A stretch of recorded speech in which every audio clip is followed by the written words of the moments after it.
एक साल पीछे चलो आप, हॉलीवुड की हिस्ट्री में सबसे बड़ा क्लैश होता है ओपनहेमर वर्सेस बारबी, नोलन वर्सेस बचपन। लोगों को लगा मामला सीरियस हो जाएगा, लेकिन दोनों फिल्मों ने एक साथ प्रमोट करना शुरू कर दिया। रिजल्ट दोनों का साल सबसे बड़ा था। ओपनहेमर ने 8,000 करोड़ का बिजनेस किया, तो बारबी ने उसका 1.5 गुना, पूरे 12,000 करोड़। माने क्लैश का रिजल्ट पूरे 20,000 crore, box office nuclear bomb. फिर कुछ वैसा ही कारनामा बॉलीवुड में भी रिपीट हुआ जब ONG 2 वर्सेस गदर 2 का क्लैश हुआ। अच्छा ने तो फिल्म में गदर का गाना भी अपनी आवाज में गा के सुनाया था। गदर 2 ने इतिहास बना दिया, पूरे 680 करोड़, और उसके सामने OMG 2 के 220 करोड़ किसी अचीवमेंट से कम नहीं होते। टोटल देखा जाए तो बिजनेस 900 करोड़ का आया। ये सुनकर आपको लग रहा होगा कि क्लैश करना कितनी अच्छी बात होती है। क्या पता फिल्म अकेले चले ना चले, लेकिन क्लैश में दोनों में पैसों की बरसात होती है। लेकिन अब 2024 आया, साल बदला, मूवीज बदली और क्लैश करने का तरीका भी बदल गया। भूल भुलैया 3 वर्सेस सिंघम 3 इस साल दिवाली पे खूब पटाखे बजेंगे। अभी तो क्लैश में 1 महीने से ज्यादा टाइम बाकी है, बट इस तरीके से ये दोनों मूवीज एक दूसरे के पीछे पड़ गई हैं, सबसे बड़ा क्लैश हो जाएगा। सच में आपको क्लैश से नफरत हो जाएगी। सबसे बड़ा एग्जाम्पल है डंकी वर्सेस सलार की। इसकी सिचुएशन का सिर्फ 10% चीजें बाहर आएंगी, जबकि 90% पर्दे के पीछे दोनों ने बहुत गंदगी मचाई थी। अब बात ऐसी है कि सिंघम अगेन के मेकर्स ने कंफर्म कर दिया है कि उनकी फिल्म दिवाली 2024 के पीछे नहीं हटेगी। बधाइयां, शूटिंग भी कंप्लीट हो गई। तो उधर भूल भुलैया 3 के प्रोड्यूसर ने तो लाइव इंटरव्यू में बोल दिया, हम दिवाली पब्लिक के साथ थिएटर्स में मनाएंगे। उन्होंने तो ये भी कहा कि पिक्चर रिलीज डेट बहुत पहले अनाउंस कर दी थी, वो क्यों पीछे हटेंगे। लॉजिकली उनकी बात गलत भी नहीं हो सकती है। अब मैं आपको बताती हूँ 5 अंदर की बातें जो पूरी तरह एक्सपोज कर देंगी ये क्लैश वाले डर्टी गेम को। OMG 2 गदर 2 भूल जाओ, 2024 में वर्ल्ड वॉर होने वाला है। पहले शब्द PR ये बहुत ज्यादा इस्तेमाल होगा दिवाली पर जब ये दोनों मूवी थिएटर में आएंगी। PR मतलब public relation, in short public को किसी चीज से जोड़ना। बात ऐसी है कि फिल्म लाइन में हर एक्टर के पास अपना PR होता है, तभी तो न्यूज में उनका नाम हर जगह सुनाई देता है। लेकिन अक्सर इस PR का अच्छे से ज्यादा गलत इस्तेमाल होता है। कॉर्पोरेट बुकिंग, थिएटर्स में फेक मॉर्निंग या लेट नाइट बिना पब्लिक के शोज चलाना, ये सब अंदर की बात है, बाहर आएंगी डर्टी PR गेम की वजह से। इस बार भूल भुलैया 3 वर्सेस सिंघम 3 के क्लैश में सारी लिमिट्स पार हो सकती हैं। कॉर्पोरेट बुकिंग बहुत छोटा शब्द है, पर्सनल अटैक ऑन एक्टर भी देखने को मिल सकते हैं।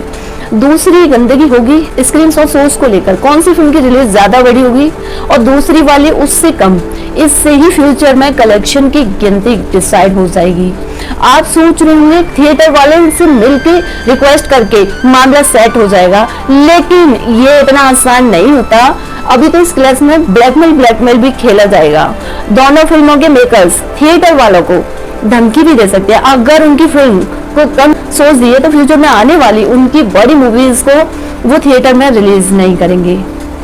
ये सेम रायता फैल गया था डंकी सलार के टाइम, जब प्रभास की फिल्म को बहुत कम शोज मिले थे, क्योंकि बॉलीवुड में SRK से पंगा लेने की हिम्मत सबसे बड़ी लगती है।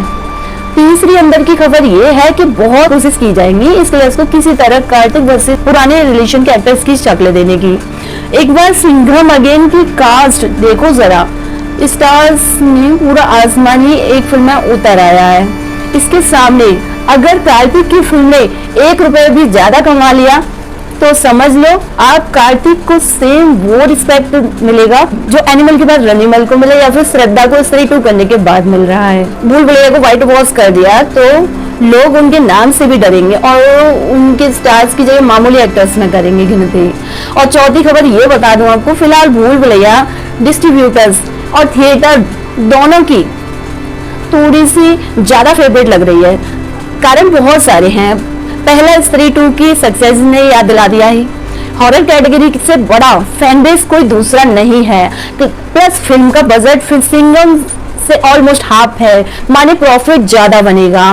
प्लस तीसरी साल में सबसे ज्यादा मूवीज बनाता है, पर एक न एक तो बॉक्स ऑफिस में रिकॉर्ड बना ही जाती है, छा जाती है भाई। उनसे दुश्मनी लेना मतलब साल भर थिएटर बंद करना। अब सिंघम उसका तोड़ कुछ यूं निकालेगी जिसमें अपने स्टार्स की लिस्ट को सामने देखेगी, जिसमें by the way Salman Khan का नाम भी जुड़ गया है। अगर उनकी फ्यूचर मूवीज चाहिए तो सिंघम को सबसे आगे रखिए, सिंपल। वैसे पर्सनली मुझे लगता है कि विद्या बालन एज मंजूरिका की कमबैक को बहुत हल्के में ले रहे हैं, जिनके सामने माधुरी का फेस ऑफ बवाल होगा। और तृप्ति का नई ऑडियंस में पॉपुलर होना कोई पीआर नहीं, नेचुरल टैलेंट का रिजल्ट है, जिसके सामने सिंघम को भी झुकना पड़ सकता है। बट सिंघम को देसी एवेंजर्स बताया जा रहा है, माने वो फिल्म कंपलसरी है, जबकि भूल भुलैया को ओटीटी फिल्म साबित करने का ट्रायल भी हो सकता है। अब लास्ट में सबसे इम्पोर्टेंट चीज है रूमर्स, माने अफवाह उड़ाना। न्यूज सबसे पहले ये बाहर आना कि सिंघम पोस्टपोन हो जाएगी। 99% बात है कि आप जो भी इस क्लास के बारे में ऑनलाइन पढ़ोगे वो गलत ही होगी। और कमाल की बात ये है कि फिल्म के मेकर्स ने खुद उड़वाई होंगी। लड़ाई दो एक्टर्स की नहीं है, दो पॉपुलर फ्रेंचाइज की है, जिसमें एक दूसरे को कंफ्यूज करने के लिए मेकर्स किसी भी हद तक जाएंगे। तीसरे ट्रेलर कब आएंगे कोई नहीं जानता। जो भी आप ऑनलाइन सुन रहे हो वो सब धोखा है, वेट एंड वॉच का गेम होगा। पहले तुम इस चक्कर में ट्रेलर बहुत लेट भी हो सकता है। लेकिन मुझे ऐसा लगता है इस क्लास में सबसे बड़ा फायदा अगर किसी का होगा तो वो होगा अक्षय कुमार का। सूर्यवंशी तो है ही, और शायद भूल भुलैया 3 में उनका कैमियो होगा।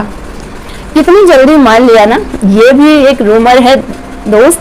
बस ऐसे तो खूब उल्लू बनाया जाएगा, तो सावधान रहें, सतर्क रहें और वोट डालो अभी इसी वक्त कमेंट बॉक्स में। भूल भुलैया 3 से सिंघम कौन सी मूवी का टिकट सबसे पहले बुक होगा। बाकी वीडियो में कुछ पसंद आया हो या शिकायत करनी हो तो आप लिखिए कमेंट बॉक्स में, वरना थोड़ा सा इंतजार करिए। मिलूंगी आपसे अगले वीडियो में। Take care and bye bye.